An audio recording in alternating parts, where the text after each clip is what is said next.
प्रभु यीशु मसीह का अति पवित्र नाम का महिमा हो। प्रभू येशू ख्रिस्ताच्या अति पवित्र नावाचा गौरव असो। आज नासिक मंडली के लिए वास्तव में आज का संदेश आप लोग के लिए एक रिवीजन है। आणि नाशिक मंडळी करता आजचा हा जो संदेश आहे ही एक उजळणी आहे।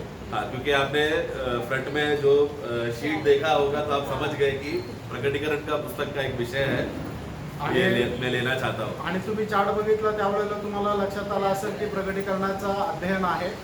परंतु मैं ऑलरेडी प्रभु का दास ने आपको अच्छे से इस विषय में लिया है, इसलिए वैसे डिटेल स्टडी बाय स्टडी मेरा नहीं रहेगा। बस एक मिला हुआ एक बहुत बड़ा खुशी और आनंद जो काफी समय से था, वो बोझ मैं बस वो खुशी मैं बस आप लोगों के साथ बांटना चाहता हूँ। आणि प्रभूच्या दासाने याच्या संबंधाने सविस्तर तुम्हाला एक एक भाग करून सांगितलं असेल, पण मला जो मिळालेला आनंद आहे खूप दिवसापासून तो तुमच्या सोबत मी वाटू इच्छितो।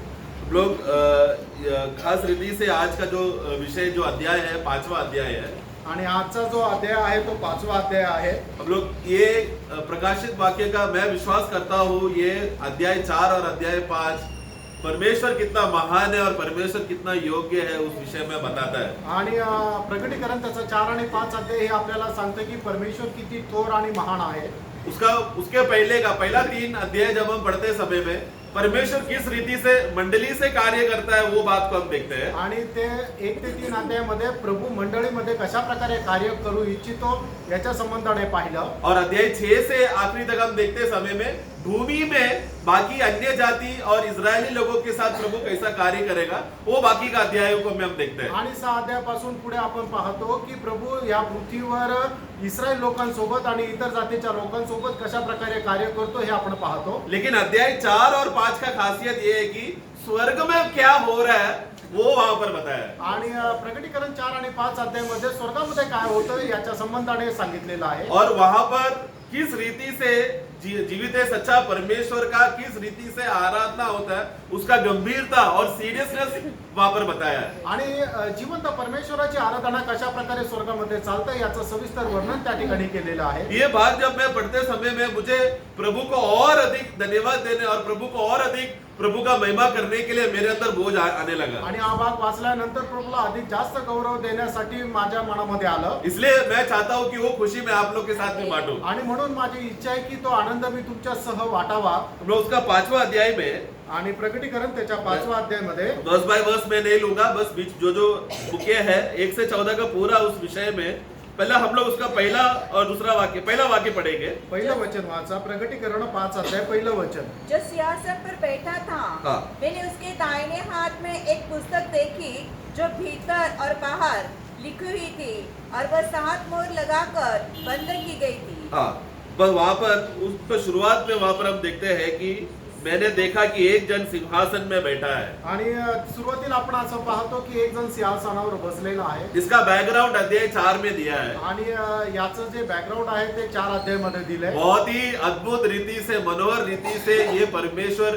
किस रीति से आराधना का योग्य है और वहां पर किस रीति से आराधना चल रहा है अध्याय 4 में हम देख रहे हैं। आणि परमेश्वर जो आराधनासाठी योग्य आहे ते कशा प्रकारे योग्य आहे आणि त्या ठिकाणी कशा प्रकारे आराधना चालते हे आपण पाहू शकतो। 4 का 2 पढ़ना। प्रकटीकरण 4 अध्याय दूसरं वचन वाचा। तुरंत मैं आत्मा में आ गया हाँ। और क्या देखता हूँ कि एक सिंहासन स्वर्ग में रखा है हाँ। और उस सिंहासन पर कोई बैठा है। देखो ये ऐसा ये वाक्य लिखा है कि स्वर्ग में एक सिंहासन रखा है, एक थ्रोन वाज सेट इन द हेवन। ये एक स्वर्गीय, ये साधारण स्वर्ग नहीं, स्वर्ग का सबसे ऊंचा स्तर है। उस ऊंचा स्तर में वहां पर वचन कहता है कि एक सिंहासन वहां पर रखा गया है। आणि स्वर्गाचा जो मध्य भाग आहे त्या मध्य भागामध्ये एक सिंहासन ठेवलेलं आहे और वहां पर एक जन उस सिंहासन में बैठा है। आणि त्याच्यावर एक व्यक्ती बसलेला आहे। जानते हैं वो पिता परमेश्वर के बारे में कह रहे आणि हो। आपल्याला ठाऊक आहे ते पिता परमेश्वर संबंधाने सांगितलेलं बहुत आहे। लोग गलती से या गलत रीति से वो लोग यीशु मसीह है करके बोलते हैं, लेकिन ये यीशु मसीह के बारे में नहीं, पिता परमेश्वर के बारे में कह रहा है। आणि हे प्रभू येशू ख्रिस्त संबंध नाही तर पिता परमेश्वर संबंधाने म्हटलेलं आहे। और पहले बार पूरा बाइबल में मैं विश्वास करता हूँ, क्योंकि यूहन्ना का पुस्तक पहला अध्याय जब हम पढ़ते समय में वहां पर यीशु मसीह खास रीति से एक बात कहता है कि पिता को किसी ने देखा नहीं, ना ही कोई देखेगा, सिर्फ एक ही जन पिता को देखा है, वो उसका गोद में बैठा हुआ प्रिय पुत्र प्रभु यीशु मसीह।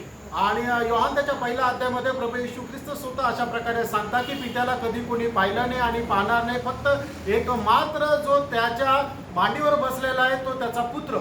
लेकिन प्रकाशित पुस्तक में हमें एक ऐसा भाग्य की अवस्था मिल रही है कि पिता का सिंहासन वहां पर रखा गया है और वहां पर वो बैठकर अधिकार में वहां पर बताया जा रहा है. आणि प्रकटीकरणामध्ये आपल्याला अशा प्रकारे सौभाग्य मिळतं की पिता परमेश्वर त्या स्वर्गामध्ये ठेवलेल्या सिंहासनावर आपण बसलेला पाहू शकतो. उसका 4 का 4 पढ़ना.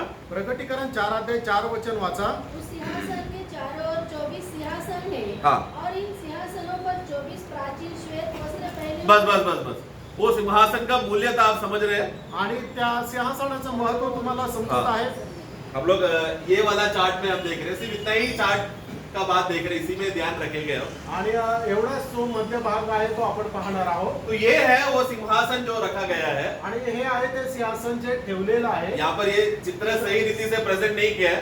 यहाँ पर लिखा है कि सिंहासन के चारों ओर, सिंहासन के आगे नहीं, सिंहासन को चारों तरफ से सर्कल में बैठे हैं 24 प्राचीन लोग बैठे हैं. आणि सिंहासनाच्या समोर नाही तर त्याच्या चहू बाजूने 24 प्राचीन लोक बसलेले ये आहेत. सिटिंग अरेंजमेंट बहुत जरूरी है, इंपॉर्टेंट है. आणि ही बसण्याची जी पद्धत आहे ती खूप और महत्वपूर्ण जान आहे.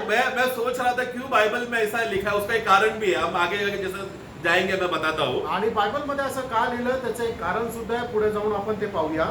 उसके बाद हम लोग वाक्य 5 में जब हम पढ़ते हैं, आणि 5 वचनामध्ये आपण जसं वाचतो, उस सिंहासन में से बिजलियां और गर्जन निकलते हैं और सिंहासन के सामने आग के 7 दीपक जल रहे हैं. हाँ. वे परमेश्वर की 7 आत्माएं हैं. तो देखो वहां पर सिंहासन के सामने वो डायरेक्शन बताया है. ये इधर एक्चुअली साइड में बताया है, लेकिन सामने है, सिंहासन के सामने दीपक जल रहे करके हम वहां पर देखते हैं. आणि सिंहासनासमोर 7 दिवट तिथे जळत आहे. और फिर वाक्य 6 जब हम पढ़ते समय में, आणि 6 वाक्य आपण वाचत असताना वहां पर और एक प्रकार का जीवियों को हम देखते हैं. वो लोग कहां पर है, देखो 6 में. और उस सिंहासन के बीच में और सिंहासन के चारों ओर हाँ. 4 प्राणी हैं हाँ. जिनके आगे पीछे आंखें ही आंखें हैं. हाँ देखो ये सिंहासन के बीच में मतलब चारों ओर यहाँ पर क्या कर रहा है, चारों जो प्राणियां हैं, जो केरुबिन्स है, वो लोग क्या कर रहे हैं, वो सिंहासन का चक्कर काट रहे हैं. मतलब उसी चक्कर में आसपास, सिंहासन के आसपास है. आणि जे 4 करूब आहेत ते सिंहासनाच्या गोल अशा प्रकारे ते फेऱ्या मारत आहे. तो मैं सोच रहा था, तो हम लोग इसी ऐसी एक समानता का एक भाग हम लोग सिमिलर भाग हम लोग ऐसे का पुस्तक 6वां अध्याय में हम पढ़ते हैं. आणि अशा प्रकारचा एक भाग यशा त्याच्या 6 अध्यायामध्ये आपण पाहू शकतो. वहां पर ये 24 प्राचीन लोग के बारे में वर्णन नहीं किया है. आणि त्या ठिकाणी 24 प्राचीना संबंधाने वर्णन नाही केलेलं. वहां पर ये 4 जीविया के बारे में वर्णन नहीं किया है. आणि 4 जे करूब आहे त्याच्या संबंधाने वर्णन लेकिन नाही वहां पर केलं. साराफिन के बारे में 6 का 2 में क्या लिखा है, 6 अध्याय 2ऱ्या वचनामध्ये काय लिहिलंय, उसे ऊंचे पर सारा दिखाई दे. हाँ. उनके 6 पंख थे. बस बस बस. कहां पर दिखा, आणि कुठे दिसले, मतलब ऐशाया कहां से देख रहा था, आणि यशा कुठून पाहत होता, राइट, ऐशाया कहां से देख रहा था, लेकिन योहन्ना कहां से देख रहा था, वो स्वर्ग में. योहन्ना सामने से देख रहा है. आणि योहान जो आहे तो समोरून पाहत होता. दो मैं इसलिए मैं बोला ये एंगल क्यों ऐसा लिखा है, उसका एक कारण है. आणि मग अशा प्रकारचा अँगल जो आहे तो का लिहिलाय त्याचं कारण आहे. ऐशाया नीचे से देख रहा था, आणि यशा जो आहे तो खालून पाहत होता. इसलिए सामने क्या है उसको दिखा नहीं, ऊपर क्या है वो दिखा. आणि समोर काय त्याला दिसलं नाही, वरती काय ते त्याला दिसलं. मैं प्रभु को ऐशाया का भविष्यवक्ता हमको लिख के दिया, बहुत धन्यवाद देता, क्योंकि ऐशाया ने अध्याय 6 लिखा नहीं होता तो सिंहासन के ऊपर क्या है हमको मालूम नहीं पड़ता था. आणि यशाने 6वा अध्याय लिहिला नसता तर सिंहासनाच्या वरती काय आपल्याला माहिती नसतं पडलं. सिंहासन के ऊपर लिखा है क्या हिंदी में, सिंहासन- वर्स 2 में, वस्तू. अबव इट स्टूड, हा. सिंहासन के ऊपर. ऊपर. मराठी में पढ़ना, त्याच्या भोवती सराफीन उभी होते. भोवती मतलब उसके ऊपर बाजू में लिखा, ओके ठीक है. वो इंग्लिश में पढ़ते समय वो एक एंगल बताया जा रहा है. क्यों, अभी देखो परमेश्वर का खासियत क्या मालूम है, परमेश्वर को समझने के लिए कभी भी एक नजरिया काफी नहीं है, बहुत सा नजरिया जरूरी है. आणि परमेश्वराला समजण्याकरता आपण एक दृष्टिकोन ठेवून चालणार नाही, तर पुष्कळ दृष्टिकोनाच्या द्वारे आपण परमेश्वराला समजू शकतो. एक उदाहरण के लिए एफेसियों का पुस्तक में इतिहासकाराच्या पत्रामध्ये उसका 3रा अध्याय त्याचा 3रा अध्याय वाक्य 18, आणि त्याचं 18 वचन. सब पवित्र लोगों के साथ सब पवित्र लोगों के साथ भली भांति समझने की शक्ति पाओ हाँ। कि उसकी चौड़ाई हाँ। और लंबाई हाँ। और ऊंचाई हाँ। और गहराई कितनी है। ये किसके साथ बैठेगा तो मालूम पड़ेगा। आणि कोणासोबत बसल्यानंतर समजेल? हाँ, उधर क्या लिखा है, सब पवित्र संतों के साथ जब हम लोग बैठेंगे, मतलब ये वचन क्या कहना चाहता है, एक विश्वासी के पास कितना भी बड़ा काबिलता क्यों ना हो, वो सिर्फ परमेश्वर का चौड़ाई जान पाएगा, दूसरा विश्वासी लंबाई जानेगा, तीसरा ऐसा हर अलग अलग विश्वासी प्रभु का अलग अलग एंगल को जानता है। लेकिन ये संत लोग जब साथ में आएंगे तो ये चारों दृष्टिकोण साथ में दिखाई देगा। आणि ज्या वेळेला एक विश्वासू परमेश्वराला पाहिजे त्यावेळेला परमेश्वराची त्याला लांबी समजेल, दुसरा बघेल त्याला परमेश्वराची रुंदी समजेल, तिसरा बघेल त्यावेळेला परमेश्वराची उंची समजेल। अशा प्रकारे प्रत्येकाला एक एक एक प्रकारे परमेश्वराचं दर्शन भेटेल। पण ज्या वेळेला सर्व संत लोक एकत्र येऊन बसतील त्यावेळेला त्यांना संपूर्ण परमेश्वराचं दर्शन भेटेल। अब उदाहरण के लिए आपको खुद को ये अनुभव हुआ रहेगा, आप लोग बचपन से एक वचन पढ़ते आ रहे हैं, ये वचन का ये अर्थ समझा होगा, लेकिन एक दिन संगति में आया, प्रभु का दास ने वचन दिया तो अरे ये वचन का अर्थ ऐसा भी है क्या, ऐसा सोचा है कभी?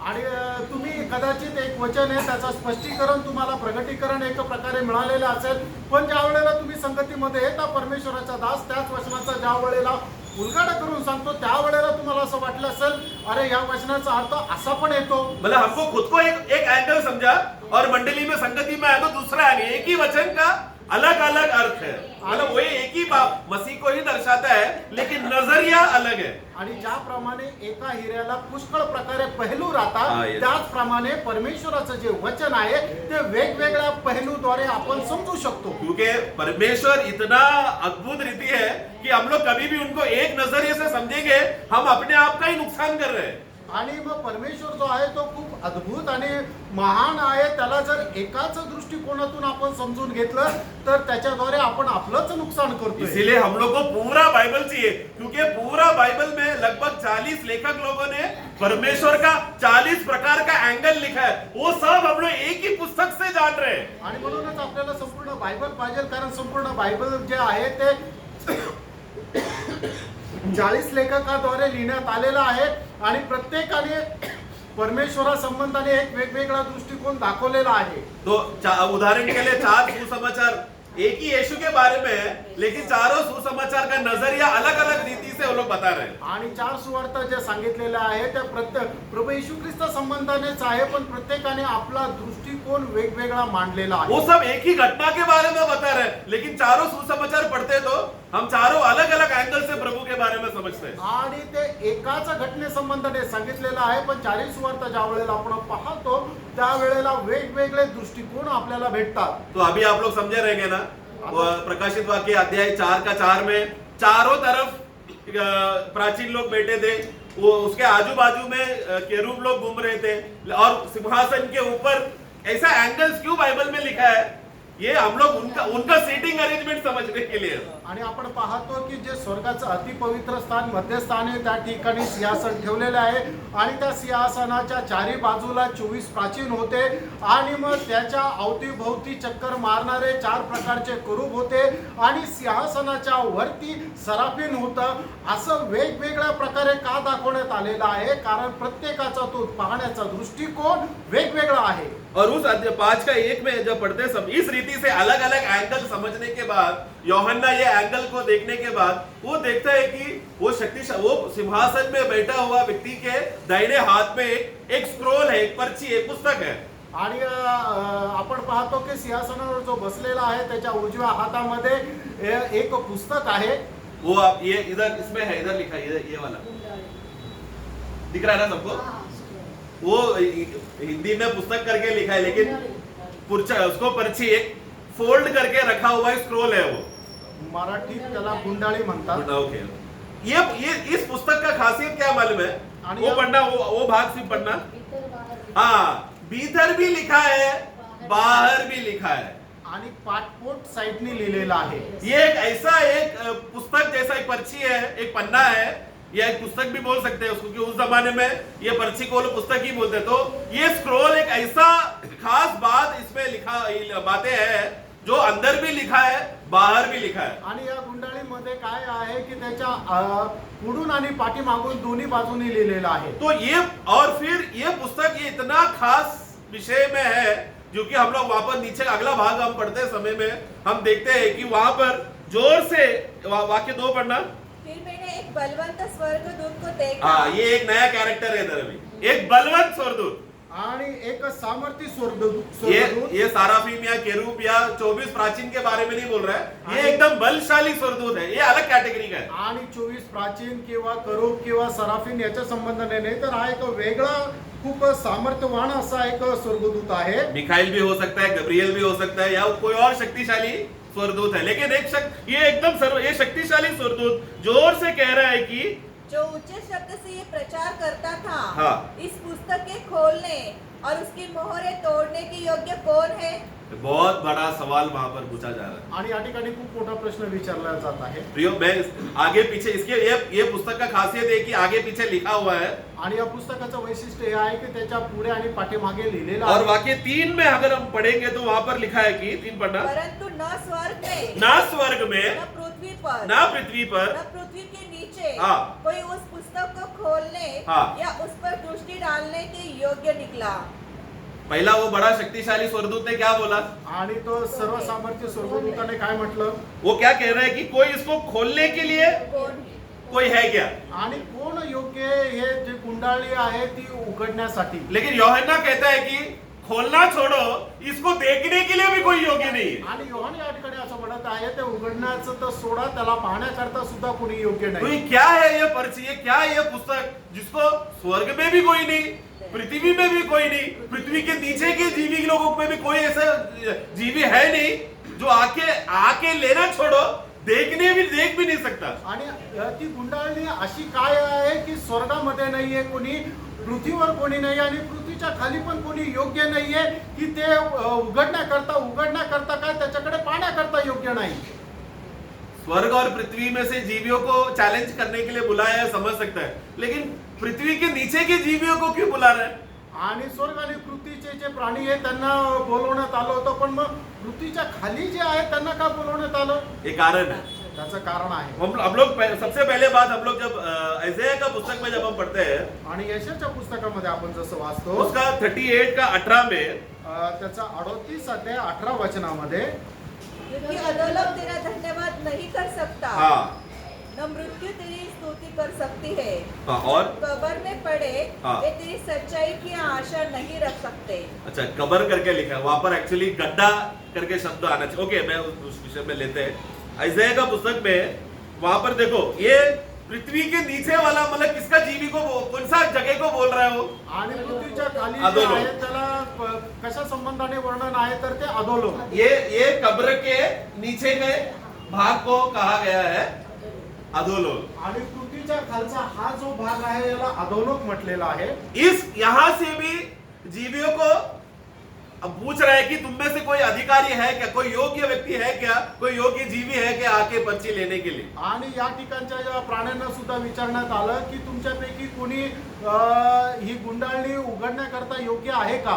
ये पाताल के विषय में या अधोलोक पाताल एक ही, और नरक ये एक ही शब्द है, बस अलग अलग भाषा में लिखा गया है। तो अधोलोक का खासियत क्या है कि वो एक ऐसा स्थान है, क्या लिखा है, शियोल कैनॉट, वो लोग कभी भी अधोलोक में रहने वाला जो भी है उनको कभी भी परमेश्वर को धन्यवाद नहीं दे सकता। ऐसा अवस्था का एक नरक का एक अवस्था है, पाताल का अवस्था। आणि अधोलोकाची अवस्था अशी आहे की ते अधोलोकामध्ये जे लोक आहेत ते कधी परमेश्वराचा धन्यवाद नाही देऊ शकत. वहां पर एक शब्द ऐसा आखिरी में आना चाहिए, for those who are down to the pit, और जहां पर जो गड्ढे में गिर चुका है उनको सत्य का आशा नहीं, ऐसा आना चाहिए। आणि जे त्या अधोलोकाच्या गड्ढा नहीं आया, आपने कब्र लिखा ना, कब्र है, कब्र।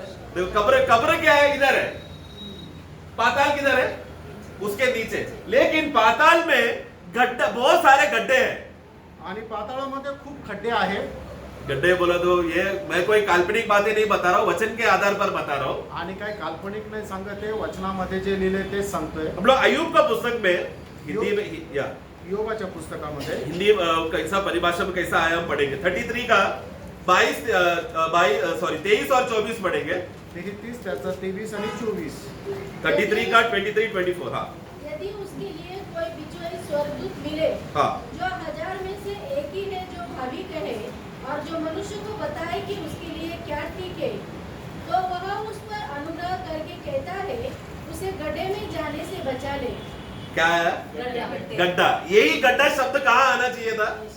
यशायाह 38 में आना चाहिए कि गड्ढे में से कोई भी परमेश्वर को धन्यवाद या आशा का सत्य का उम्मीद नहीं रखता। आणि त्या अधोलोकाच्या खड्ड्यातून कुणीही परमेश्वराची स्तुती नाही करू शकत. ये गड्ढा मतलब क्या है मालूम है? ये गड्ढा वो स्थान है जहां पर धनवान जाकर गिरकर वेदना और दुख में रहकर वो रोने लगा। आणि हा जो खड्डा आहे अधोलोक जे आहे ते स्थान आहे की ज्या ठिकाणी तो श्रीमंत मनुष्य जाऊन यातना भोगत आहे. वो गड्ढे वो उस स्थान पे कैसा हम बता सकते हैं कि सचमुच एक गड्ढे में ही था करके? आणि कसं आपण सांगू शकतो की तो एका खड्ड्यात होता. उसने उसका उधर वाक्य पढ़ेगा तो उसका एंगल वहां पर देखेंगे। उसका 16 अध्याय लूका का पुस्तक 16 अध्याय वाक्य 23 पढ़ना।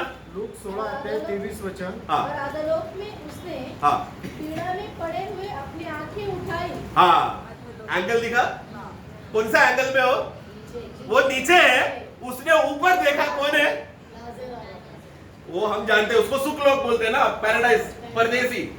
कब्र के नीचे का जगह है ये, सबसे नजदीक कब्र के नीचे है वो सुख लोक जो परदेसा हम बोलते हैं। उसके भी नीचे है अधोलोक या पाताल। मतलब वो किधर क्यों है? वो नीचे का स्तर में है, इसलिए उसको बाइबल में खड्डा बोला है। आणि अधोलोक जे आहे ते खाली आहे आणि म्हणूनच त्याला खड्डा म्हणण्यात आला. तो शियोल का परिस्थिति क्या मालूम है प्रियो? शियोल में जो जाएगा परमेश्वर का धन्यवाद दे नहीं सकता।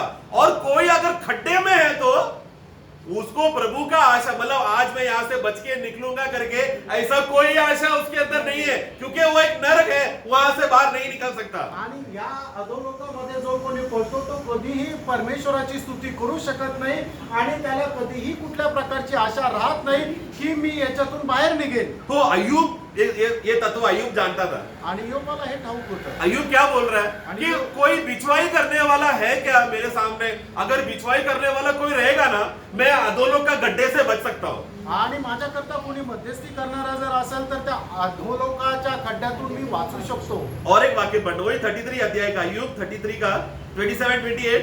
योग त्याचा 33 अध्याय 27-28 वचन. वह मनुष्य लोगों के सामने गाने और कहने लगता है मैंने पाप किया हाँ। और सच्चाई को उलट पुलट कर दिया, हाँ। परंतु उसका बदला मुझे दिया नहीं गया। हाँ। उसने मेरे प्राण को कब्र में पड़ने से बचाया है। हाँ देख, उधर कब्र है, उधर भी गड्ढा आना चाहिए।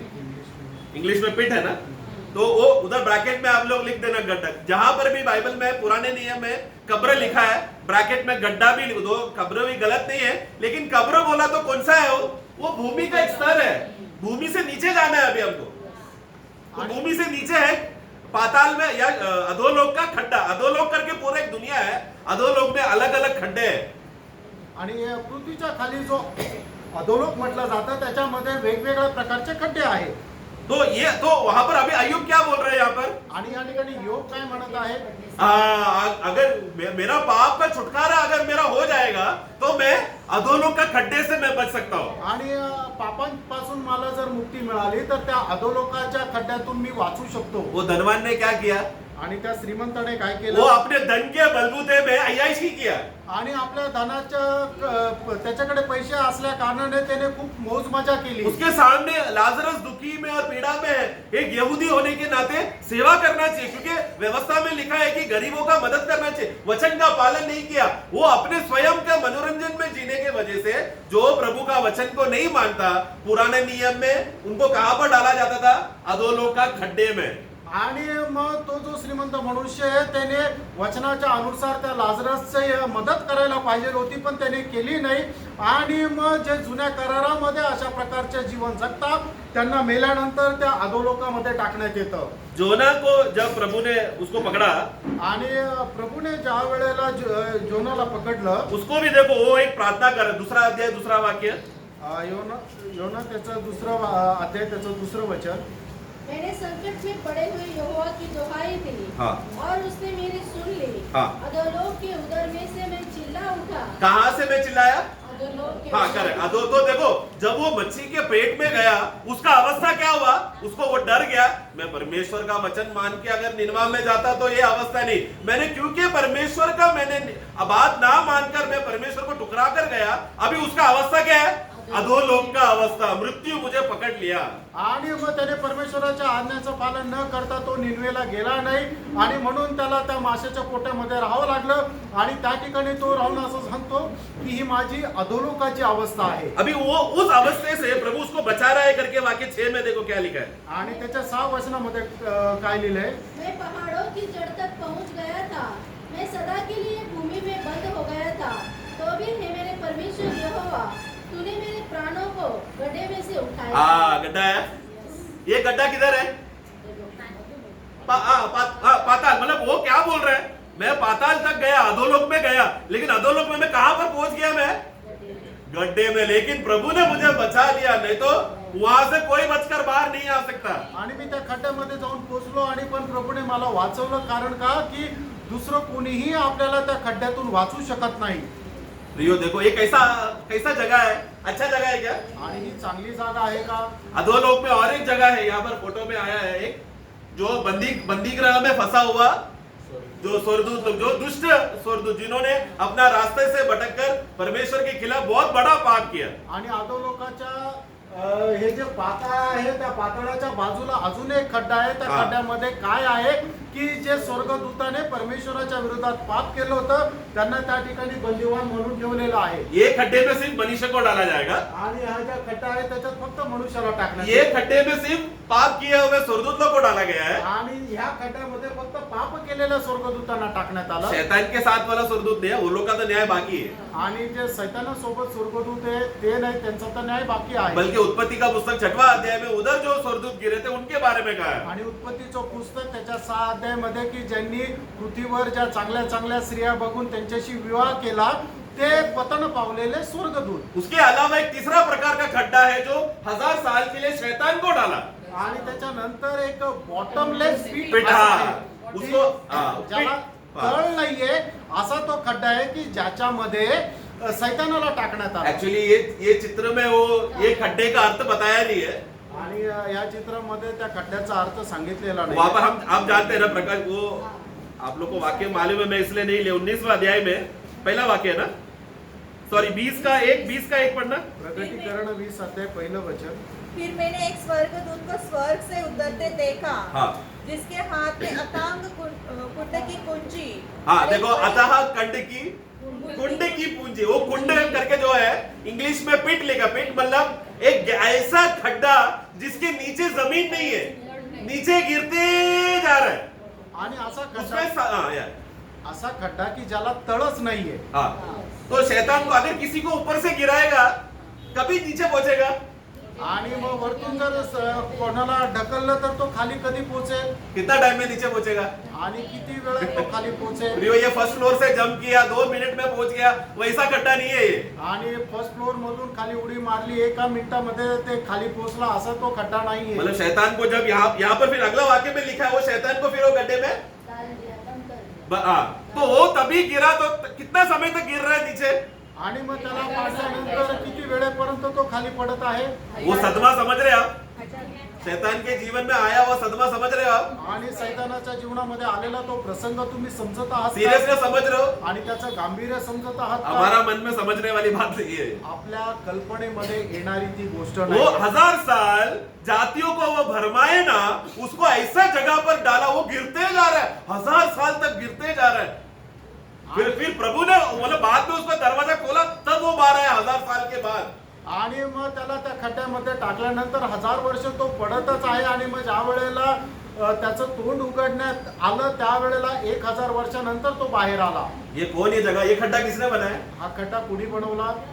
प्रभु ने बनाया ना, और कौन बनाया। शैतान के पास ताकत है ऐसा बनाने के लिए, शैतान के पास ताकत रहता तो पहले दिन ही बाहर निकलता था ना, 1000 साल क्यों उसमें जाके बैठेगा। आणि हा खड्डा बनवण्याचं सामर्थ्य सैतानाकडे नाहीये, त्याच्याकडे जर असतं तर मग तो पहिल्याच दिवशी बाहेर आला असता 1000 वर्ष कशाला राहील? प्रियो, सब कुछ परमेश्वर ने बनाया है। आणि कारण सर्व काही देवाने बनवलं. जो दिखता है, जो नहीं दिखता है, जो अदृश्य है, सब कुछ सामर्थ अधिकार सब परमेश्वर ने बनाया है।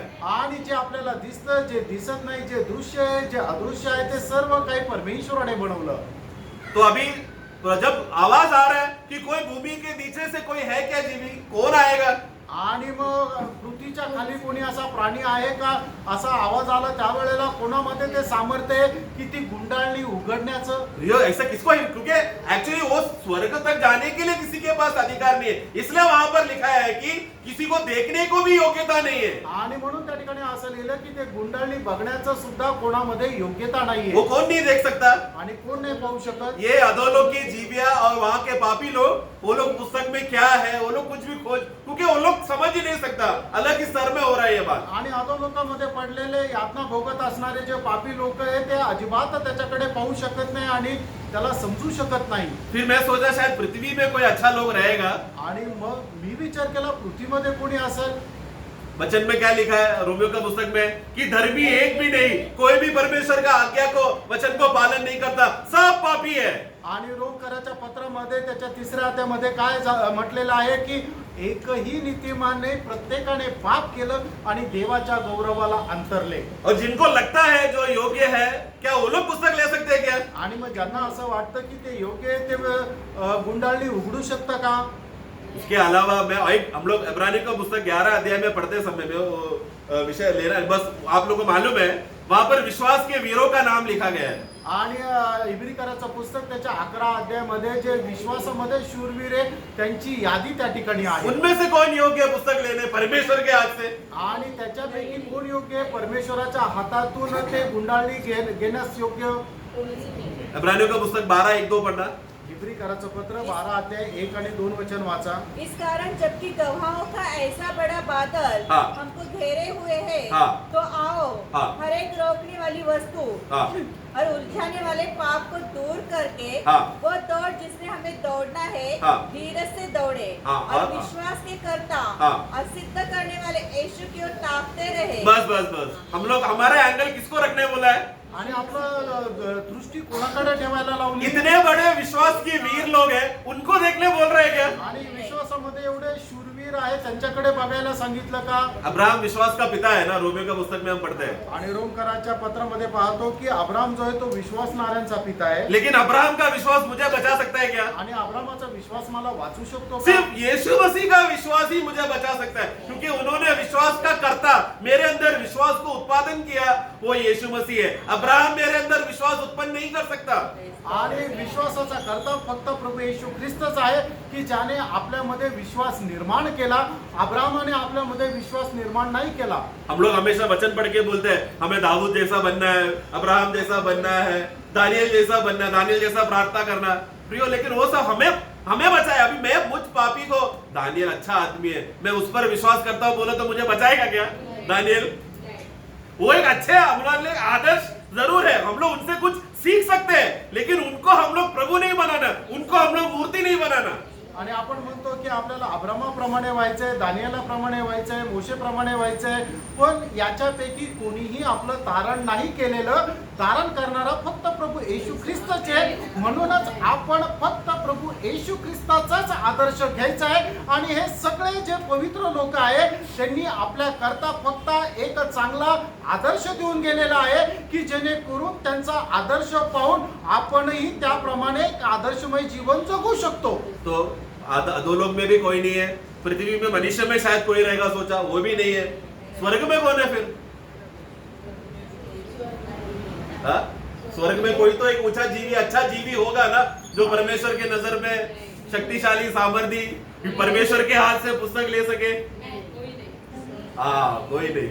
आणि स्वर्गामध्ये सुद्धा बघितलं तर परमेश्वराच्या हातातून ते पुस्तक घेण्याकरता कोणी योग्य नाही. अय्यूब का पुस्तक 4:18 में हम ऐसा पढ़ते हैं। योग त्याचा 4 अध्याय त्याच्या 18 वचनामध्ये आपण असं आप लोगों को वाक्य मालूम है कि परमेश्वर, हाँ पढ़ो पढ़ो। देख वह अपने सेवकों पर भरोसा नहीं रखता हाँ। और अपने स्वर्गदूतों को भी दोषी ठहराता है। प्रभु अपने सेवकों पर भरोसा मतलब इनको कुछ काम दिया तो जिस रीति से वो लोग अच्छे से काम करेगा, लेकिन जो परमेश्वर चाहता है जिस रीति से करना चाहिए वैसा वो लोग नहीं कर पाए, क्योंकि जीविया सृष्टिया में भी कमियां हैं। आणि परमेश्वराने निर्माण केलेली जी उत्पत्ती आहे त्याच्यावरही परमेश्वर विश्वास नाही ठेवत, कारण त्यांच्यामध्येही कमतरता आहे. गब्रियल को एक बार दानियल प्रार्थना कर रहा था, आणि दानियल प्रार्थना करत होता, उसको दानियल का प्रार्थना देने के लिए वो आया। कितने दिन के बाद आया? आणि दानियलाच्या 20 दिन ना? प्रार्थनेचं या 20 दिन तक वो लड़ाई करता रहा। 21वां दिन में वो पहुंचा। आणि दानियलाच्या प्रार्थनेचं उत्तर देण्याकरता गॅब्रिएल ज्या वेळेला आला त्यावेळेला 20 दिवस तो सैतानाशी मुठभेड करत राहिला आणि 21व्या दिवशी त्या ठिकाणी आला. वो काम अगर प्रभु को दिया होता तो आणि ते काम प्रभूला दिलं असतं तर उसी टाइम में होता था ना। आणि त्याच वेळेला ते झालं असतं. गब्रिएल ने काम पूरा किया, ये सच है, लेकिन वो एक ऐसा कमजोर जीवी है कि उसके पास परमेश्वर जो चाहता है, दानियल प्रार्थना किया तुरंत जवाब दे, ऐसा तुरंत जवाब देने का क्षमता गब्रिएल में नहीं था। 21 दिन लगा उसको। आणि परमेश्वराने दानियलची प्रार्थना ऐकली आणि त्याचं उत्तर दिलं, पण ते उत्तर त्याच्यापर्यंत पोहोचवण्याचं सामर्थ्य गॅब्रिएल मध्ये नव्हतं की तो लगेच जाऊन ते उत्तर देईल. हाँ, और एक वाक्य अय्यूब का 15:16 योग त्याचा 15 अध्याय 15 आणि 16 वचन. देखो अपने पवित्र चरणों पर भी विश्वास नहीं करता, हाँ। और स्वर्ग भी उसकी दृष्टि में निर्मल नहीं है। हाँ, ऐसा है तो अगला वाक्य फिर मनुष्य अधिक घिनौना हाँ। और भ्रष्ट है, देखो। जो कुटिलता को पानी के समान पीता देखो है। मनुष्य का अवस्था क्या बोला है? स्वर्ग परमेश्वर के नजर में ऐसा परफेक्ट नहीं है, तो हे मनुष्य जो कुटिलता को तुम पानी जैसा पीते हो, तुम्हारे पास कोई योग्यता है क्या पुस्तक लेने के लिए? आणि या ठिकाणी योग असं म्हणतो स्वर्ग सुद्धा परमेश्वरासमोर पवित्र नाहीये, तर हे तुम्ही कुटील मनुष्य जे तुम्ही पाप पाण्याप्रमाणे पीत राहता, तुमची काही योग्यता आहे का परमेश्वरासमोर? लेकिन हमारे यीशु मसीह के बारे में एक गवाही हम पढ़ते हैं अब्रानियों का पुस्तक में आणि इब्रिकराच्या पुस्तकामध्ये प्रभू येशू ख्रिस्त संबंधाने साक्ष 7:26 में आणि इब्रिकराचं पत्र 7 अध्याय 26 वचनामध्ये ऐसा ही महायाजक हमारे योग्य था, हाँ। जो पवित्र हाँ। और निष्कपट हाँ। और निर्मल हाँ। और पापियों से अलग अलग और स्वर्ग से भी ऊंचा स्वर्ग से भी ऊंचा। यीशु मसीह को स्वर्ग से ऊंचा बनना पड़ा, क्यों? स्वर्ग में भी कमी है, स्वर्ग में भी इम्परफेक्शन है, लेकिन यीशु कौन है? उनमें इम्परफेक्शन नहीं है, स्वर्ग से भी ऊंचा है। आणि प्रभू येशू ख्रिस्ताला स्वर्गापेक्षा उंच व्हावं लागलं, कारण का की स्वर्गामध्ये सुद्धा त्रुटी आहे, म्हणूनच प्रभू येशू ख्रिस्ताला त्याच्यापेक्षा उंच व्हावं लागलं, कारण का की प्रभू येशू ख्रिस्तामध्ये कुठल्याही प्रकारच्या त्रुटी नाहीये. एक बात मैं बोलने भूल गया। आणि एक गोष्ट सांगायला विसरलो. हम जानते हैं प्रभु का मृत्यु होने के बाद में, वो क्रूस में वो मर जाने के बाद प्रभु कहाँ पर गया? आणि प्रभू येशू ख्रिस्त मेल्यानंतर प्रभू कुठे गेला? अधोलोक में गया ना। आणि अधोलोकात गेला ना. ऐसा मानते हैं कि 3 दिन प्रभु उधर ही था। आणि आपण असं मानतो की 3 दिवस प्रभु तिथेच होता. उस 3 दिन में अधोलोक में सबसे पवित्र व्यक्ति कौन था? आणि त्या 3 दिवसामध्ये अधोलोकामध्ये सगळ्यात पवित्र व्यक्ती कोण होता? अब्राहम नहीं, इसहाक नहीं, याकूब नहीं। अब्राहम से भी श्रेष्ठ देखो इधर है, सोलोमन से भी श्रेष्ठ देखो इधर है, दाऊद से भी। प्रियो, यीशु मसीह कौन है? वो जिधर गया सबसे श्रेष्ठ व्यक्ति वो है। आणि प्रियानो, प्रभू येशू ख्रिस्त कोण आहे? तो सगळ्यात जास्त असा पवित्र व्यक्ती आहे. तो प्रभु का पर्सनालिटी ऐसा है कि वो जिस दुनिया में जाओ, स्वर्ग में जाओ या भूमि में रहो या अधोलोक में जाओ, श्रेष्ठता सबसे श्रेष्ठ वही है, योग्य वही है। आणि प्रियानो, प्रभू येशू ख्रिस्त असा आहे की तो स्वर्गात असू द्या, पृथ्वीवर असू द्या किंवा अधोलोकामध्ये असू द्या, सगळ्यात जास्त श्रेष्ठ तो प्रभू येशू ख्रिस्तच आहे. ये क्लिक योहन्ना को नहीं मिला, इसलिए वो रोने लग गया। अरे कोई नहीं है क्या पुस्तक लेने के लिए? आणि हे ज्ञान योहानाला भेटलं नाही, म्हणून तो रडू लागला की हे पुस्तक घेण्याकरता कोणी योग्य नाही का? प्राचीन बोलता है कि अरे तू रोना नहीं, क्योंकि यहूदा गोत्र का सिंह है। ये यहूदा गोत्र का सिंह का खासियत क्या मालूम है क्या योहन्ना? ध्यान से सुन, वो है ना स्वर्ग से भी श्रेष्ठ है, पृथ्वी से भी श्रेष्ठ है, अधोलोक से भी श्रेष्ठ है। इसलिए मैंने चैलेंज किया, कोई है क्या तीनों लोगों से ये पुस्तक लेने के लिए? कोई नहीं था। आणि मग त्या प्राचीन योहानाला म्हटलं की रडू नको, यहूदा गोत्राचा सिंह जो आहे तो त्याच्याकरता योग्य आहे, कारण का तो स्वर्गात पेक्षाही श्रेष्ठ आहे, पृथ्वीपेक्षाही श्रेष्ठ आहे आणि अधोलोकापेक्षाही श्रेष्ठ आहे. प्रियो, इसके लिए और वो मेमना के बारे में टाइम जल्दी हो गया, टाइम जल्दी जा रहा है। उस मेमना को वो मेमना वहां पर कैसा था? बाकी 6 में 5 का 6 प्रकटीकरण 5 अध्याय 6 वचन. तब मैंने उस सिंहासन और चारों प्राणियों हाँ। और उन प्राचीनों के बीच में मानो एक वध किया हुआ मेमना खड़ा देखा। कहां पर देखा? सिंहासन हाँ देखो एंगल देखो क्या बता रहा हूं उधर, सब एंगल जरूरी है। कहां पर देखा? पहला एंगल क्या है? सिंहासन सिंहासन और चारों प्राणियों और चारों प्राणियों और उन प्राचीनों के बीच में और वो प्राचीन जो चारों तरफ घेरे हुए हैं उन सबके बीच में वध किया हुआ। वध किया हुआ मेमना, मामला मानो वध किया हुआ मेमना वहां पर इन सब के बीच में है। आणि मग त्या ठिकाणी वधिलेला कोकरा त्या सगळ्यांच्या मध्ये मी बघितला। सेंटर ऑफ अट्रैक्शन कौन है? सबसे बड़ा केंद्र विषय कौन है? व्यक्ति कौन है वहां पर? आणि सर्व आकर्षण बिंदू कोण आहे? तर प्रभू येशू ख्रिस्त, तो वधिलेला कोकरा। अभी एक सवाल मैं पूछता हूं, आता एक प्रश्न विचारतो, ये मेमना किसके बीच में खड़ा है? आणि हा जो कोकरा आहे तो कोणाच्या मध्ये उभा आहे? मेरा सवाल समझा? प्रश्न समजला का? 24 प्राचीन के बीच में, चारों जीवियों के बीच में, सिंहासन के बीच में मेमना खड़ा है, तो मेमना किसके बीच में खड़ा है? 24 प्राचीनच्या फालतू मध्ये क्या आहे, सवाल पूछ रहे हैं? 24 प्राचीनच्या मध्ये आहे, सिंहासनाच्या उसका- मध्ये हा, आहे, या. तर पण ऍक्च्युली हा वधिलेला कोकरा कुठे उभा आहे? वो चौथा अध्याय में नहीं है उसका जवाब। आणि त्याचं उत्तर चौथ्या अध्यायामध्ये उसका नाही। पहला अध्याय त्याचा पहिला अध्याय 13 पढ़ना, त्याचं किसके बीच में? 13 पढ़ना, 13 वचन और वाचा। उन दीवटों के बीच में किसके बीच में? मंडली के बीच हाँ, एक बहुत बड़ा गहरा अर्थ मैं बताने जा रहा हूँ। आणि एक खूप गहन अर्थ मी सांगायला जात आहे। ये दीपट क्या है? आणि हे जे दिवट आहे ते काय आहे? मंडली है। 7 मंडळे आहेत। 7 हम लोग- दिवट म्हणजे 7 मंडळे आहेत। हम लोग प्रकाशित वाक्य अध्याय 4 का 1 में जब मैंने अध्याय 4 का 1 पढ़ा, वहां पर वो वाक्य ऐसा शुरुआत करता है, यूहन्ना ऊपर आ, मैं तुझे आगे की बात बताता हूँ। आणि हे योहान वरती आहे, मी तुला पुढच्या गोष्टी सांगतो। उस बात को पढ़कर हम लोग समझते हैं कि चर्च का रैप्चर हो गया, चर्च अभी ऊपर चला गया, क्योंकि आगे अभी घटनाएं जो होने वाला उसके लिए है। आणि मग या ठिकाणी काय झालं की चर्च मंडळी जी आहे ती प्रभू सोबत उचलल्या गेली आणि मग त्याच्या नंतरच्या पुढच्या गोष्टी आहेत। लेकिन उस जवाब से मैं तृप्त नहीं था, खुश नहीं था। आणि त्या प्रश्नाच्या द्वारे उत्तराद्वारे मी समाधानी नव्हतो। यूहन्ना सचमुच मंडली का भाग है, लेकिन मंडली को प्रतिबिंबित करके वो रैप्चर हो गया करके, मतलब वहां से मंडली रैप्चर्ड है करके, ये नजरिया मुझे मतलब भले ही वो सत्य है लेकिन मुझे वो हजम नहीं हो रहा था। आणि मग मंडळी उचलल्या गेली, हे खरं जरी असलं तरी मला ते पचल्या नाही गेलं। वाक्य लेकिन चौथा अध्याय में आणि प्रकटीकरण 4थ्या अध्यायामध्ये उसका 5 पढ़ा। आप लोग ये वाक्य पढ़ा, लेकिन ध्यान से पढ़ा के मान 4 का 5 पढ़ना। उस सिंहासन में से बिजलियां हाँ और गर्जन निकलते हैं हाँ और सिंहासन के सामने हाँ। आग के 7 दीपक जल रहे हैं। ये कौन सा 7 दीपक है? मंडली है।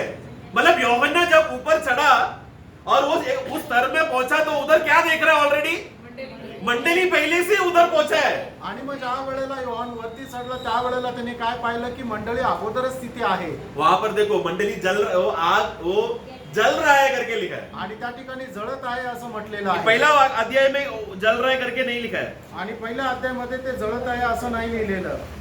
पढ़ना उसका 1 का 13। और उन 13 दीवटों वचन के वाचा। बीच में देखो वहां पर इंग्लिश में ना लैम्प स्टैंड बोला है वहां पर। आणि मग त्या ठिकाणी मग दिवट असं म्हटलेलं आहे। दीवट का स्टैंड भी है।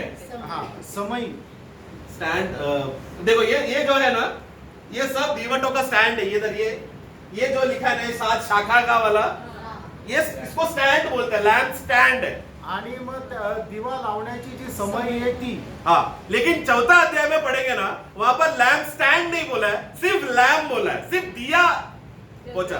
आणि मग 4थ्या अध्यायामध्ये पाहतो तर मग तो जो दिवा आहे तो समईमध्ये नाहीये तर फक्त दिवा असं और म्हटलं वो जलने की दशा में पहुंचा। बोलो क्या दिखाना चाहता है? अभी तुम लोग भूमि के स्तर में नहीं, तुम लोग जलकर ज्योतिमय होकर स्वर्गीय स्तर में पहुंचे हो, तुम लोग रैप्चर हो गए हो। आणि आता तुम्ही पृथ्वीवर नाहीये तर तुम्ही आता एक जळण्याच्या स्वरूपामध्ये आहात, तर तुम्ही रूपांतर झालेले आहात, तुम्ही प्रकाशमान झालेले आहात। आप लोग समझ गया, मैं विश्वास करता हूँ।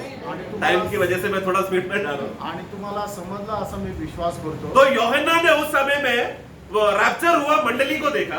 आणि रूपांतरित झालेल्या मंडळीला योहानाने पाहिलं। पहला अध्याय में उसने क्या देखा? मसीह उस दीपट के स्तर पर स्थान पर खड़ा है, बीच में खड़ा है। आणि मग पहिल्या अध्यायामध्ये काय पाहतो की मंडळी जी आहे ती समईवर आहे। प्रिय, अगर मंडली को प्रभु अगर स्वर्ग में जाएगा तो रैप्चर के टाइम में प्रभु क्या किया? मंडली को भी लेकर गया। आणि मग प्रभू ज्या वेळेला स्वर्गामध्ये गेला त्यावेळेला तो मंडळीला सुद्धा घेऊन तो गेला उस मंडली के बीच में कौन खड़ा है? आणि त्या ये मेमना। मंडळीच्या मध्ये कोण उभा आहे तर तो पोकरा. इसलिए अभी मेरा सवाल समझा? आणि म्हणून तुम्हाला आता मेमना किसके बीच में खड़ा है? आणि पोकरा कोणामध्ये आहे? ये वचन के अनुसार ये चित्र गलत है, लेकिन आप लोग समझ गए, मैं विश्वास करता हूँ। आणि तुम्हाला समजलं असेल, मी असा विश्वास करतो की प्रभू येशू ख्रिस्त जो आहे तो 7 मंडळांमध्ये उभा आहे. मतलब पूरा वहां पर केंद्र बिंदु 2 लोग हैं। आणि त्या ठिकाणी केंद्रबिंदू 2 लोक आहे. कौन कौन? Praise the Lord. मेमना और मंडली सभी जीवियों का केंद्र बिंदु हो गया उधर। आणि मंडळी आणि पोकरा जो आहे तो सर्व प्राण्यांचा केंद्रबिंदू आहे. जानते हैं वो 7 मंडली पूरा सावित्री मंडली को प्रदर्शन करते हुए है। वो प्रकाशित वाक्य दूसरा अध्याय से शुरू होता है। मतलब जितना भी नया जन्म पाए हुए विश्वासी है वो सब क्या हो गए? भूमि में था तो हमको नहीं मालूम। अभी मैं अतुल पर को देख रहा हूं तो मुझे थोड़ी ये चमकते हुए दिख रहा है, लेकिन ये कौन है? परमेश्वर का एक दीपक है जो प्रभु ने पृथ्वी पर रखा है। लेकिन कब जलेगा? हमारा शरीर कब तेजो में होगा? प्रभु का आगमन होकर रैप्चर। वही वहां पर लिखा है अध्याय 4 में, जलता हुआ दीपक वहां पर है।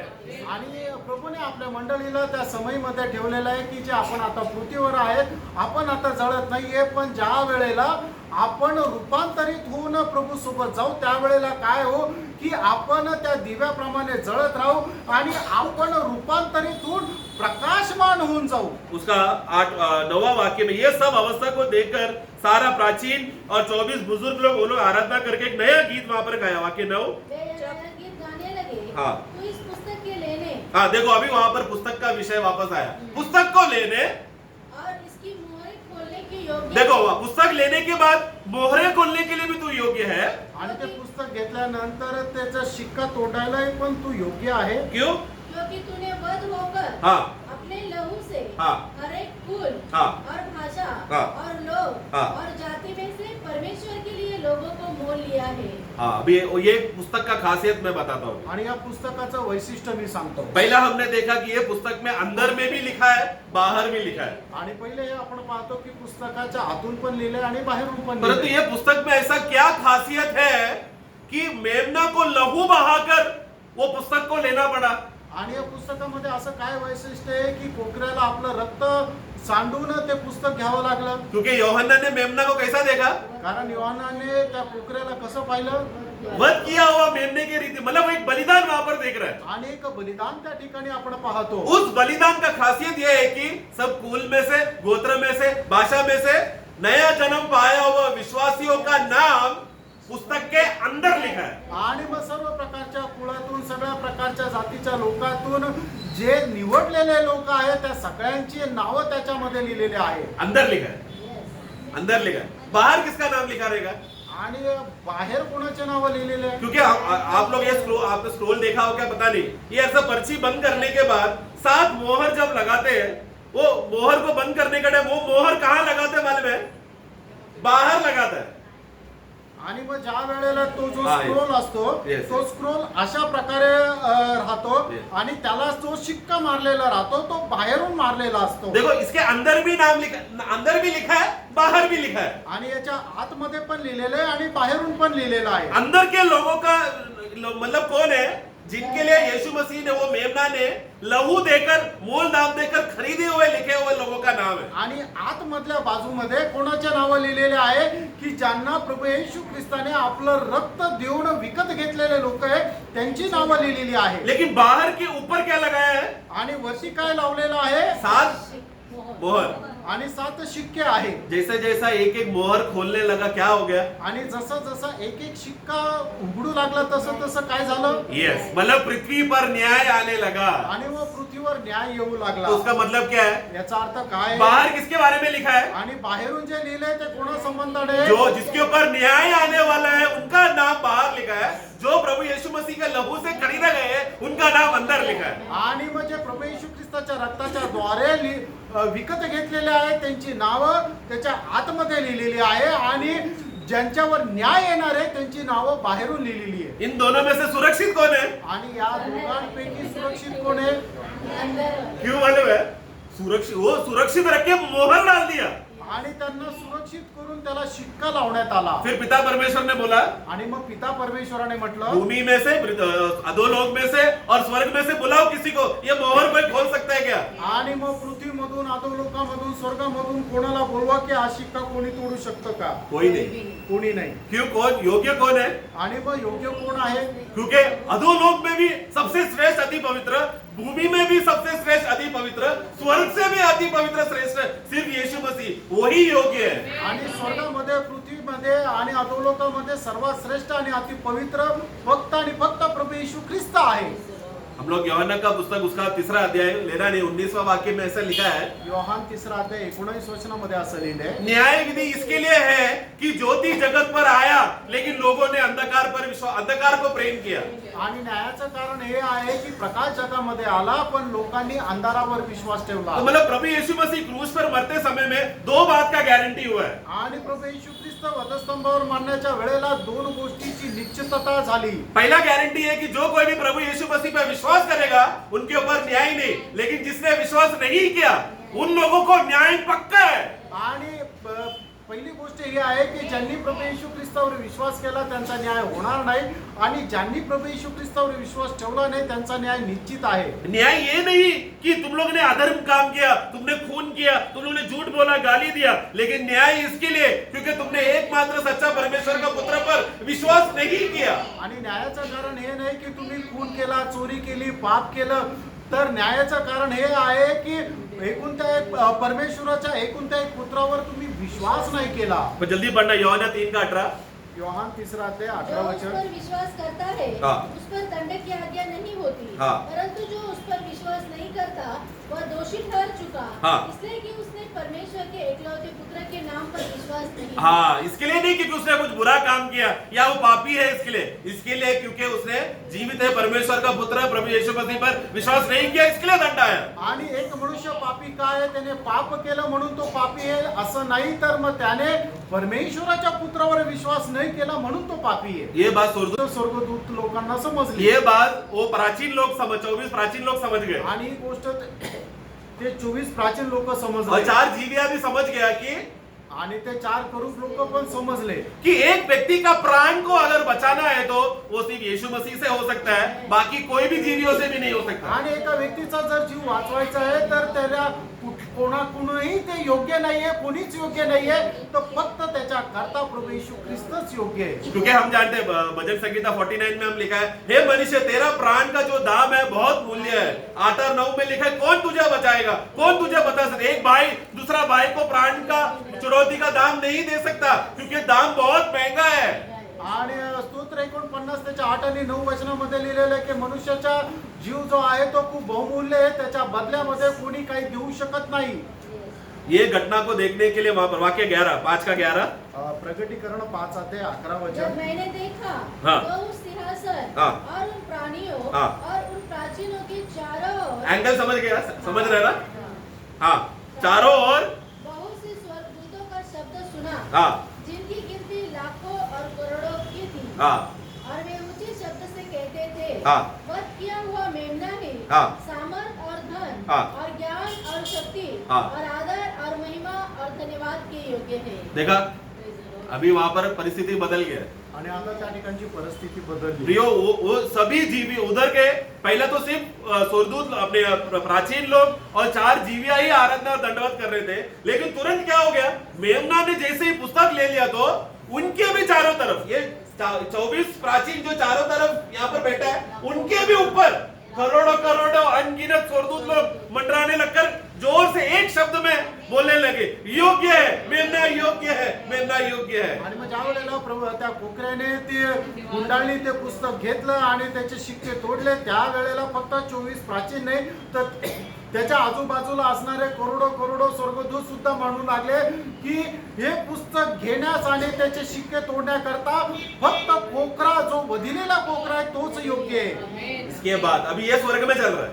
आणि हे स्वर्गात चालू आहे. वाक्य 13 त्याचं 13 और 14 13 यस 13 बस. फिर मैंने स्वर्ग में और पृथ्वी पर स्वर्ग में, पृथ्वी पर, और पृथ्वी के नीचे पृथ्वी के नीचे और समुद्र की सब सृजी हुई वस्तुओं को और समुद्र में भी सब सृष्टि हुई सृजी हुई जीवियों को और सब कुछ को जो उनमें है हाँ, और सब कुछ जो उनमें है, स्वर्ग में, भूमि पे, अधोलोक में, जितने भी जीविया है, सब लोगों ने क्या किया? यह कहते सुना, सब लोगों ने कहने लगा, जो सिंहासन पर बैठा है, जो सिंहासन पर बैठा है पिता परमेश्वर और बैठा है, हाँ। उसका और मेमने का धन्यवाद, और उस मेमना प्रभु यीशु मसीह, उसका धन्यवाद हो, और आदर, हाँ। और महिमा, हाँ। और राज्य युगानुयुग रहे। प्रियो, आमेन। अधोलोक के लोग परमेश्वर को धन्यवाद दे रहे हैं। आणि जे अधोलोकाचे लोक आहेत ते परमेश्वराला धन्यवाद हमने देत आहेत. आयसाया में क्या पढ़ा? आणि याच्यामध्ये आपण वो एक काय ऐसा वातावरण है, वहां पर धन्यवाद दे नहीं सकता. आणि अधोलोकामध्ये अशा प्रकारे आहे की लोक त्या ठिकाणी परमेश्वराला धन्यवाद नाही देऊ शकत. क्यों तब तक धन्यवाद नहीं दे सकते थे? आणि तोपर्यंत परमेश्वराला धन्यवाद का नाही देऊ क्योंकि शकत? परमेश्वर के हाथ से पुस्तक लेने के लिए कोई नहीं है ना. आणि परमेश्वराच्या हातातून ते पुस्तक घेण्याकरता कोणी योग्य नाही लेकिन भेटलं. यीशु मसीह ने क्या किया 2000 साल पहले? आणि प्रभू येशू ख्रिस्ताने 2000 वर्षापूर्वी काय उस केलं? क्रूस पे मरकर, लहू बहाकर, अपने लिए अलग गोत्र में से, अलग भाषा में से, अलग अलग जातियों से में से एक ग्रुप को उसने अपने ओर खींचकर लहू बहाकर लिया. तो जैसे उन्होंने लहू का दाम पिता परमेश्वर को दे दिया, तुरंत पिता के हाथ से पुस्तक यीशु मसीह को मिला. आणि मग प्रभू येशू ख्रिस्ताने 2000 वर्षापूर्वी वधस्तंभावर आपलं पवित्र रक्त सांडून प्रत्येक जाती, प्रत्येक कुळातून, प्रत्येक भाषेमधून आपल्या करता काही लोक जे आहेत ते विकत घेतले. आणि मग ज्या वेळेला त्याने आपलं पवित्र रक्त परमेश्वराकडे अर्पण केलं, त्या वेळेला त्याने ती पुस्तक त्या परमेश्वराच्या हातातून घेतलं. नरक का हिस्ट्री में पहले बार, अधोलोक का हिस्ट्री में पहले बार एक आराधना वहां पर हुआ. आणि नरकाच्या त्या- धन्यवाद दिया ना वो लोग ने. आणि नरकाच्या त्या इतिहासामध्ये पहिल्यांदा असं झालं की त्या लोकांनी परमेश्वराला धन्यवाद दिला, त्याची आराधना केली. बस 2 मिनट में ले रहा हूं. आणि 2 मिनिटं घेतो क्षमा करना समय ले रहा तो. आणि क्षमा करणं वेळ जास्त घेतो. ये वाक्य पढ़ते समय में मुझे तुरंत और एक वाक्य याद आया. आणि हे वाक्य वाचत असताना लगेच एक वाक्य कौन मुझे मदद करेगा? ऐसा एक वाक्य लिखा है कि स्वर्ग में भी, पृथ्वी में भी और भूमि के नीचे पिता परमेश्वर का महिमा के लिए सब घुटने झुककर सब जवान बोलेंगे, यीशु मसीह ही प्रभु है, परमेश्वर का महिमा के लिए. कहां पर लिखा है? फिलिपियों का पुस्तक 2 अध्याय 10-11. कि जो स्वर्ग में जो स्वर्ग में और पृथ्वी पर और पृथ्वी पर, और पृथ्वी के नीचे पृथ्वी है। के नीचे अधोलोक भी, आमीन। वे सब यीशु के नाम पर वो सब यीशु मसीह के नाम पर, घुटना टेके। सब लोग. कौन कौन? स्वर्ग में, पृथ्वी पर, अधोलोक के लोग कभी घुटने टेके क्या जिंदगी में? नरक में जाने वाले के अंदर कौन सा पश्चाताप है प्रियो? लेकिन उस दिन सब घुटने टेकेंगे और परमेश्वर पिता की महिमा के और लिए परमेश्वर पिता की महिमा के लिए हर एक जीव हर एक जीव अंगीकार कर ले कि यीशु ही प्रभु है। यीशु मसीह ही प्रभु है. आणि मग त्या वेळेला अधोलोक, पृथ्वी आणि स्वर्गातले सगळे लोक जे आहेत ते येशू ख्रिस्तासमोर आपले गुडघे टेकतील आणि पिता परमेश्वराच्या गौरवाकरता या गोष्टीचा अंगीकार करतील की येशू ख्रिस्तच प्रभू आहे. गलतफहमी में नहीं रहना. आणि कुठला गैरसमज मध्ये नका जो कोई भी यीशु मसीह को प्रभु करके बोलेगा वो नया जन्म होगा करके हम पढ़ते हैं. लेकिन अधोलोक में जाकर कोई यीशु मसीह प्रभु है बोला तो उनको उद्धार नहीं है प्रियो. आणि तुम्ही या शरीरामध्ये राहत असताना, या पृथ्वीमध्ये राहत असताना येशू ख्रिस्ताला आपल्या जीवनाचा प्रभू म्हणून जर स्वीकारलं तर निश्चितच तुमचं आता तारण होईल. पण या ठिकाणी हा जो भाग वाचलेला आहे त्या स्वर्गामध्ये ते लोक ते प्रभू येशू ख्रिस्ताला प्रभू म्हणून नाव घेतील, त्याचा स्वीकार करतील, त्याचा अंगीकार करतील, पण त्या वेळेला त्यांचं तारण होणार नाही. वो यातना जगह पर, वो यातना का थोड़ा चटका वो धनवान को लगा तो अब्राहम पिता अब्राहम बोलकर भक्ति दिखाया ना. आणि मग बट उस दिन भक्ति का फायदा होगा? आज का समय है, उद्धार आज का दिन है. आणि आज तो तारणाचा दिवस आहे. आज तुम्ही येशू ख्रिस्ताला आपला प्रभू म्हणून स्वीकारा, तर मग त्या यातना भोगण्याच्या ठिकाणी तुम्ही जाणार नाही. लेकिन आराधना यहाँ पर खत्म नहीं होगा. आणि या ठिकाणी आराधना संपणार नाही. लोगों को क्या लगता है? पाताल में जाने वाले लोगों को लगता है अरे मैं परमेश्वर का आराधना करना नहीं पड़ेगा, क्योंकि उन लोग अंधकार को पसंद करते थे, उन लोग शैतान का आराधना करते थे. हमें परमेश्वर का आराधना नहीं करना पड़ेगा बोलकर गलतफहमी में जी रहे हैं. लेकिन वचन में लिखा है कि परमेश्वर ने एक दिन नियुक्त करके रखा है. आणि परमेश्वराने एक दिवस नेमून ठेवलेला वो आहे. ऐसा दिन है कि जहां पर स्वर्ग के लोग और भूमि के लोग और अधोलोक सब लोग घुटने में आकर उस महान परमेश्वर और प्रभु यीशु मसीह को देखकर बोलेंगे क्या अद्भुत कार्य किया, और धन्यवाद देंगे उस दिन. आणि मग तो एक दिवस असा येणार आहे की स्वर्गाचे, पृथ्वीचे आणि अधोलोकाचे सर्व लोक येऊन प्रभू येशू ख्रिस्तासमोर गुडघे टेकतील आणि मग त्याला प्रभू म्हणून स्वीकारतील आणि त्याचा जयघोष करतील. हम लोग कहाँ रहेंगे? आपण कुठे राहू मंडली किधर है? आणि मंडळी कुठे राहील? प्रभु मंडली के साथ जो जो आदर, सम्मान, इज्जत, गौरव, प्रशंसा यीशु मसीह को मिल रहा है, हम लोग जो प्रभु का देह है, प्रभु का शरीर है, हम लोग उसमें सहभागी होंगे. हम लोग यीशु के ऊपर नहीं जाना, हम लोग सहभागी रहेंगे. आणि मग जो आदर, सन्मान आणि गौरव प्रभू येशू ख्रिस्ताला भेटणार आहे त्या सगळ्यांमध्ये आपण सहभागी राहू. कारण का? आपण प्रभू येशू ख्रिस्तामध्ये राहू. आज निर्णय लेना, आज तुम्ही निर्णय घ्या. आपको नरक में जाकर प्रभु को धन्यवाद देना है या प्रभु के साथ साथ मिलकर सभी लोगों का धन्यवाद स्वीकारना है? आणि मग तुम्हाला नरकामध्ये जाऊन प्रभूला धन्यवाद द्यायचा आहे का तुम्ही आता प्रभूचा स्वीकार करून येणाऱ्या त्या युगामध्ये तुम्हाला प्रभु सोबत राहून सर्व लोकांचा धन्यवाद स्वीकारायचा आहे. प्रियो, प्रभु के लोगों का स्वर्ग में मिलने वाला आदर कितना बड़ा है प्रियो. आणि प्रभूच्या लोकांना स्वर्गामध्ये मिळणारा आदर किती मोठा हमने आहे. क्या कार्य किया? आपण काय काम केलं हमने कौन सा पर्वत तोड़ा? आणि कुठला डोंगर आपण कुछ हलवला नहीं किया, सिर्फ विश्वास. आणि आपण फक्त विश्वास केला. सीधा विश्वास किया. प्रभु के साथ हम कंधे से कंधा मिलाकर साथ में खड़े रहकर प्रभु के सामने हम लोग. आणि आपण फक्त प्रभूवर विश्वास केला आणि मग प्रभूच्या खांद्याला खांदा मिळून आपण प्रभू सोबत आहोत. प्रियो, स्वर्ग में हम लोग सेंटर ऑफ अट्रैक्शन, हम लोग केंद्र बिंदु रहेंगे. स्वर्गदूत लोग आकर सेवा करेंगे. मालिक आज क्या सेवा है बोलकर सब लोग उधर, कितने स्वर्गदूत है अनगिनत, सब लोग उड़ उड़ के आएंगे मंडली को देखने के लिए. यीशु मसीह ने जिन जिन लोगों के लिए लहू बहाकर दहन दिया, ये लोग कैसे अद्भुत, इतना श्रेष्ठ जीवी है बोलकर हम लोग को दंडवत करने आएंगे प्रियो. आणि मग मंडळीचे लोक जे आहेत ते स्वर्गामध्ये सेंटर ऑफ अट्रॅक्शन राहील, म्हणजे सगळ्यांचं आकर्षण केंद्रबिंदू राहतील आणि मग स्वर्गदूत येऊन आपली सेवा करतील. प्रियो, इसलिए मैं बोला अध्याय 4 और 5 रेवलेशन प्रकाशित पुस्तक का सबसे बड़ा प्रकटीकरण है, क्योंकि ऐसा संभव हुआ ही नहीं है.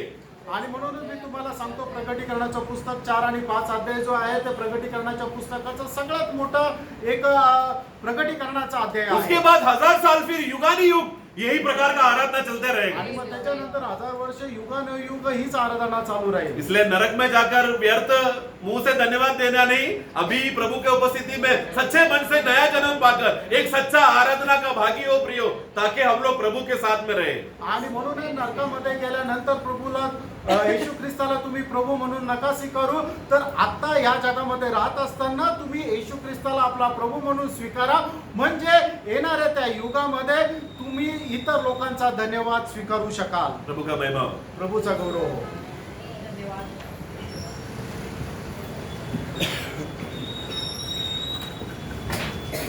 Praise the Lord. प्रभु ने एक रिविजन स्टडी दिया तो समझने में कितना आसानी बात. आप लोगों को सबको समझ में आया? मतलब सबसे बड़ी बात योग्य होना है ना. ये दुनिया में हम किसी प्रकार का आदर भी पाने के योग्य नहीं. जो भी करता है तो किसको देना चाहिए? प्रभु को देना चाहिए. और हमने देखा प्रकाशितवाद के 4 अध्याय पिता का आराधना है और 5 अध्याय पुत्र का आराधना है. तो ये दोनों बात श्रेष्ठ है. अभी ये योग्य, आपको मालूम है दुनिया में दुनिया के लोग मानव वर्शिप चाहेगा, आराधना चाहेगा, और जो प्रभु किसी को नहीं देगा.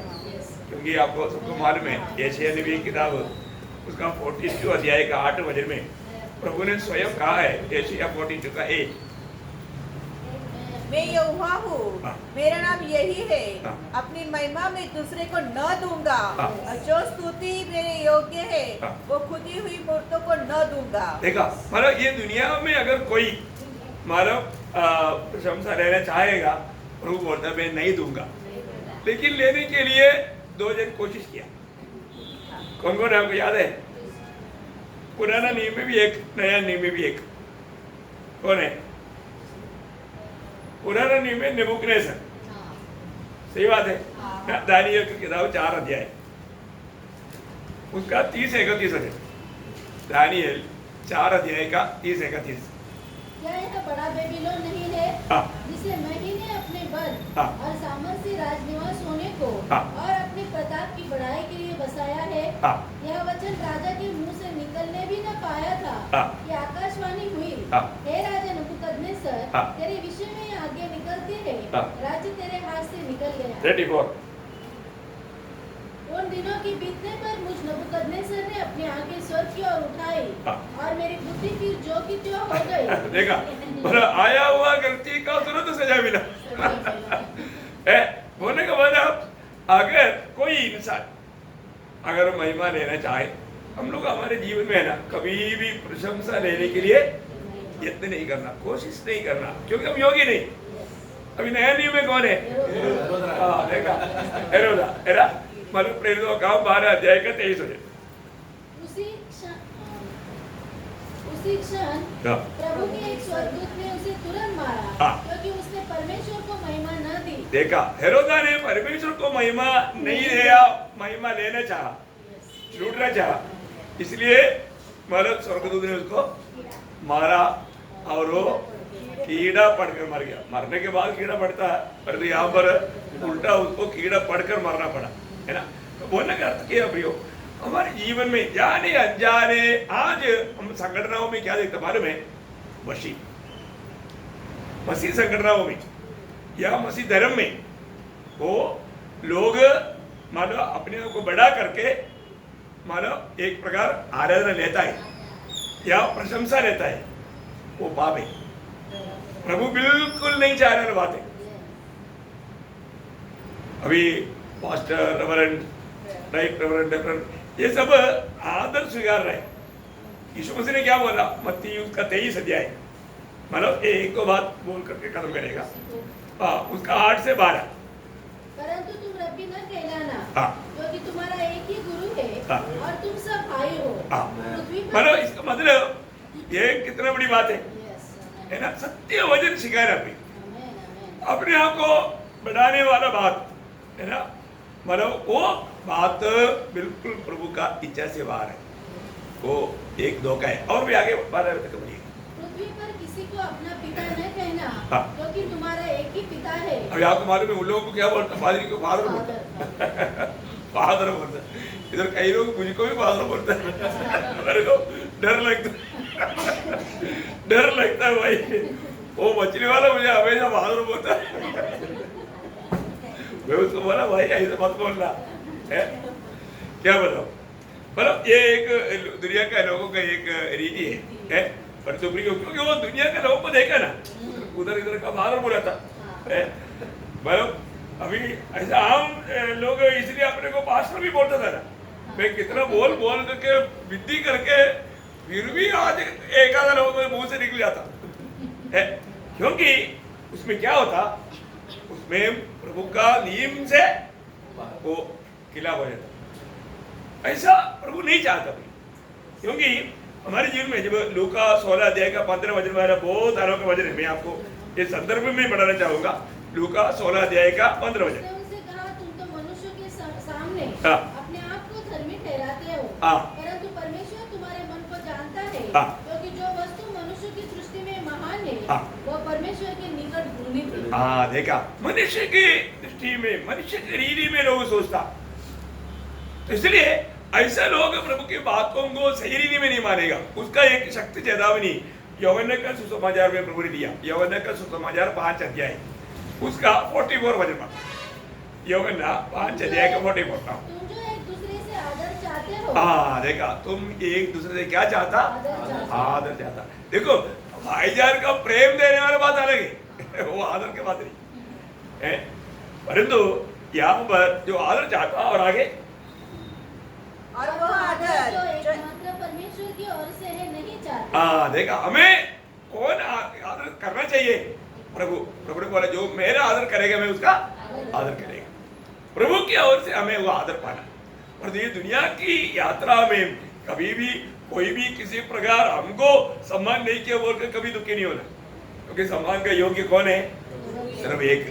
आकर एक और वचन रोमियो उसका 11 अध्याय उसका 36 वचन।